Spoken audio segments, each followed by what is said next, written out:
জনাব তারেক রহমানের উপর আস্থা রাখা যায় না? যায়। আমাদের জেলার পুলিশ সুপার উনি চমৎকার করে বলেছেন যে নির্বাচনের আগে অনেক দলই অনেক নির্বাচনী প্রতিশ্রুতি জাতির সামনে হাজির করেন, নির্বাচনের পরে নির্বাচনের আগে দেওয়া প্রতিশ্রুতি বাস্তবায়িত হয় না, প্রতিশ্রুতি বাস্তবায়নের মুখ দেখে না। কথা কি ঠিক কম বেশি? আর জনাব তারেক রহমানের সরকার 2 মাস পার করার আগেই নির্বাচনের আগে ওনার দেওয়া প্রতিশ্রুতি একটা একটা করে কিন্তু বাস্তবায়ন শুরু করছেন। এটা জিয়ার বেটা বলেই সম্ভব, খালেদা জিয়ার বেটা বলেই সম্ভব, তাই না? উনি বলেছিলেন কৃষি ঋণ মাফ করে দিবেন, 10,000 টাকা পর্যন্ত কৃষি ঋণ মাফ করে দেন নাই। আসতে বলেন কেন?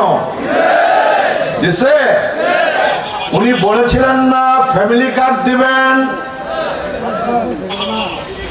গত মাসের মার্চের 12 তারিখ বাংলাদেশে উনি 37,000 পরিবারের কাছে ফ্যামিলি কার্ড কিন্তু উনি পৌঁছায়া দিচ্ছেন।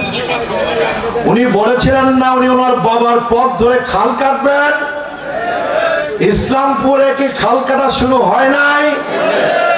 ভাগ্যক্রমে আমার মাদারগঞ্জেও শুরু হয়েছে এবং সামনে আপনার জামালপুর সদরে শুরু হবে। জানি না কি কারণে মিল্লাত ভাইয়ের দেওয়ানগঞ্জ বক্সিগঞ্জ এখন পর্যন্ত খাল কাটার কর্মসূচির বাইরে আছে। মিল্লাত ভাই সম্ভবত বড় কিছুর অপেক্ষায় আছেন আর কি।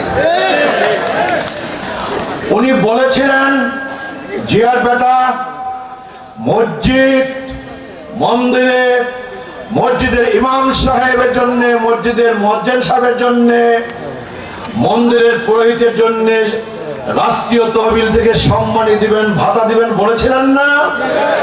গত রোজার ঈদের আগেই কিন্তু আপনার বাংলাদেশে প্রত্যেকটা উপজেলায় প্রত্যেকটা ইউনিয়নে একটা করে মসজিদ, প্রত্যেকটা পৌরসভায় একটা করে মসজিদ এবং প্রত্যেকটা উপজেলার 2টা করে মন্দিরে কিন্তু উনি কিন্তু রাষ্ট্রীয় তহবিল থেকে মসজিদের ইমাম সাহেব, মুয়াজ্জিন সাহেব, খাদেম সাহেবের জন্য এবং মন্দিরের পুরোহিতের জন্য কিন্তু রাষ্ট্রীয় তহবিল থেকে সম্মানী ভাতা কিন্তু দেওয়া শুরু করছে।